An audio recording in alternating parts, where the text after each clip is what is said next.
আপনারা দেখছেন TBN update. স্বাগত জানাচ্ছি আমি সাবরিনা সুপা। শাটডাউন সমাপ্তির লক্ষ্যে রিপাবলিকানদের সঙ্গে চুক্তি করা কয়েকজন সেনেট ডেমোক্রেটদের সিদ্ধান্তের জন্য সেনেট মাইনরিটি লিডার চাক শুমারকে দায়ী করলেন কংগ্রেসম্যান রো খান্না। একই সাথে তিনি শুমারকে তার নেতৃত্ব থেকে সরে দাঁড়ানোর আহ্বান জানান। সিবিএস নিউজের এক অনুষ্ঠানে খান্না বলেন, তিনি সেনেটের নেতা। এই চুক্তি হতোই না যদি তিনি অনুমোদন না দিতেন। অন্য সেনেটররাই বলেছেন তারা শুমারকে বিষয়টি জানিয়ে গেছেন। খান্না যোগ করেন, Schumer chips act, inflation reduction act, infrastructure অ্যাক্টের জন্য অসাধারণ কাজ করেছেন, কিন্তু এখন সময় এসেছে তাকে পরিবর্তন করার। তিনি সময়ের দাবি পূরণ করতে পারছেন না। রবিবার রাতে 8 জন ডেমোক্রেট সেনেটর রিপাবলিকানদের সঙ্গে এক হয়ে স্বল্প মেয়াদী তহবিল বিলের পক্ষে ভোট দেন। এরপর খান্না এক্সে লিখেন, আমেরিকানদের জন্য স্বাস্থ্য বীমার প্রিমিয়াম বৃদ্ধির বিরুদ্ধে লড়াই করতে না পারলে আর কিসের জন্য লড়াই। তিনি বলেন, শুমার আর কার্যকর নেতা নন, তাকে বদলানো দরকার। এই ভোটের পর থেকে ডেমোক্রেটদের মধ্যে ক্ষোভ ছড়িয়ে পড়ে। অনেক প্রগতিশীল নেতা বলছেন দল কোনো বড় ছাড় না পেয়েই 40 দিনের শাটডাউন শেষ করেছে। ক্যালিফোর্নিয়ার গভর্নর গ্যাভিন নিউজম বলেন এটি লজ্জাজনক। কানেটিকাটে সেনেটর ক্রিস মার্ফি মন্তব্য করেন, এই সিদ্ধান্ত কোনোভাবেই সমর্থন করা যায় না। ভরমন্টের সেনেটর বার্নি স্যান্ডার্স বলেন, নীতিগত ও রাজনৈতিকভাবে এটি বিপর্যয়কর সিদ্ধান্ত। নিউ হ্যাম্পশায়ারের সেনেটর জিন সেহিন ম্যাগি হাসান এবং মেইনর সেনেটরি অ্যাঙ্গাস কিং এই চুক্তির মধ্যস্থতা করেন।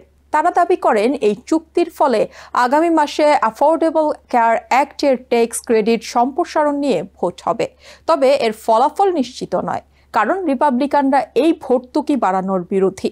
এমনকি সেনেটে বিলটি পাশ হলেও হাউস স্পিকার মাইক জনসন বলেছেন তিনি এটি হাউসে তুলবেন না। হাওয়াইয়ের সেনেটর ব্রায়ান শার্টস বলেন, তিনি সবার হতাশা বুঝতে পারছেন, তবে এখন তাদের লড়াইকে বাজেট আলোচনার বাইরে নিয়ে যেতে হবে।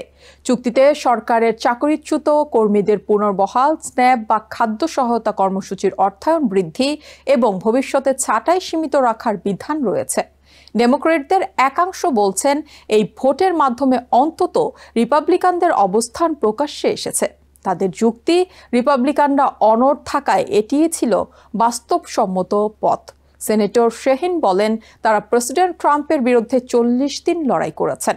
এখন তারা মিলিয়ন মিলিয়ন মানুষের কষ্ট লাঘব করার কাজ করছেন। তারা খাদ্য ও বেতনের অভাবে ভুগছেন। তবে অনেকেই মনে করছেন এই সমঝোতা দলের নেতৃত্বের ব্যর্থতার প্রতিচ্ছবি।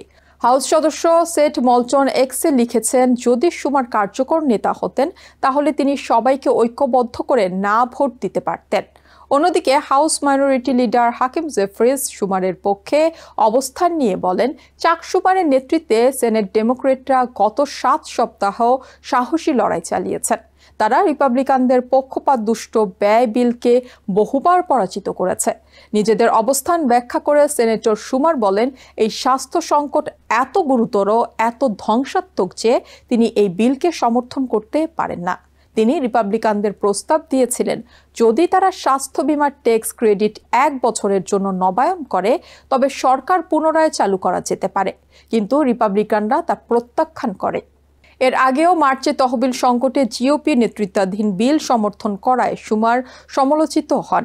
এবার তিনি 2 মাস ধরে দলের ঐক্য ধরে রেখেছেন, কিন্তু শেষ পর্যন্ত 8 জন সেনেটর বিচ্যুতি তার নেতৃত্বে নতুন করে প্রশ্ন তুলেছে। রো খান্না বলেন, এখন সময় এসেছে নতুন নেতৃত্বের। শুমার সময়ের দাবি পূরণ করতে পারছেন না, দলের মূল ভিত্তির সঙ্গে সংযোগ হারিয়েছেন। নিউ ইয়র্ক থেকে সম্প্রচারিত টিবিএন 24 টেলিভিশন, বিশ্বজুড়ে বাঙালির কণ্ঠস্বর।